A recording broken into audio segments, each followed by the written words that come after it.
Bonjour et bienvenue à notre preview du Grand Prix de Malaisie. Sepang, le retour à Sepang aussi. Alors par contre Sepang on y est retourné, on a bien sûr fait des essais hivernaux, donc on a déjà un petit peu une idée de ce qui va se passer, des forces en présence. C'est un circuit complètement différent par rapport en Australie, donc bien sûr des températures beaucoup plus élevées. On a deux grandes lignes droites aussi, la ligne droite de retour derrière, la ligne droite des stands avec une accélération très forte. Donc ça c'est une des caractéristiques qui va favoriser selon moi les Ducati. On a un circuit, donc voilà, des températures très importantes, des conditions très difficiles physiquement pour les pilotes, mais aussi pour les pneus. Les pneus vont souffrir ce week-end. On a beaucoup de mouvements en fait en Malaisie. C'est un circuit où il est difficile de trouver de la traction. Donc ça c'est une des raisons pour lesquelles je pense que les Ducati vont être très difficiles à battre. Je pense que déjà en qualification avec le grip, donc le pneu neuf, le pneu tendre à l'arrière, on va avoir des Ducati qui vont être complètement devant. À mon avis ça va être deux premières lignes complètement Ducati, très difficiles à battre.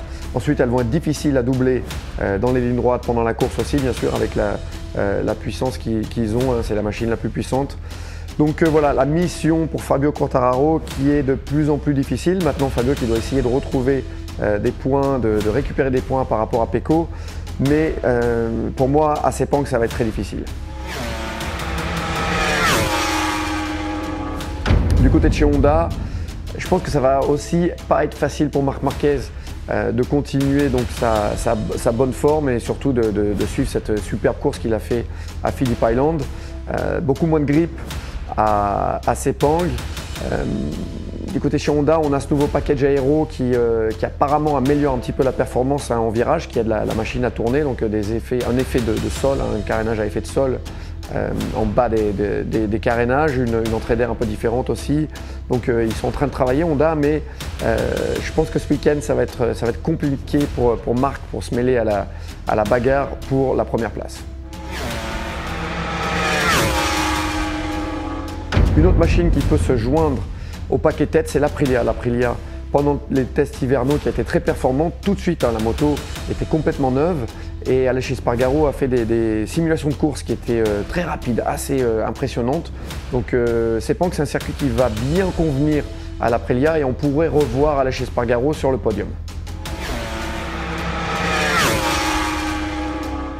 Du côté de chez KTM, pour moi, ça va être encore une course difficile, à moins qu'il pleuve. S'il pleut, et c'est une chance aussi, parce que Sepang, il pleut souvent, on a des averses tous les jours.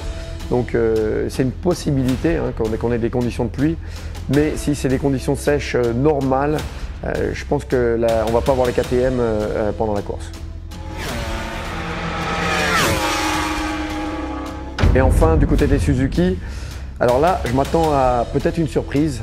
Alex Rins qui est très rapide en Malaisie, qui sort bien sûr d'une course exceptionnelle en Australie, et Joan Mir qui est lui très rapide aussi et qui a connu des mésaventures en Australie. Il a eu des problèmes de pression de pneus, en fait une erreur avec son manomètre, donc il va avoir vraiment envie de se venger et d'essayer d'offrir une belle performance à Suzuki avant le retrait. Bien sûr il ne reste plus que deux courses pour Joan Mir pour performer, voilà, et son retour après cette blessure qu'il a eue en Autriche.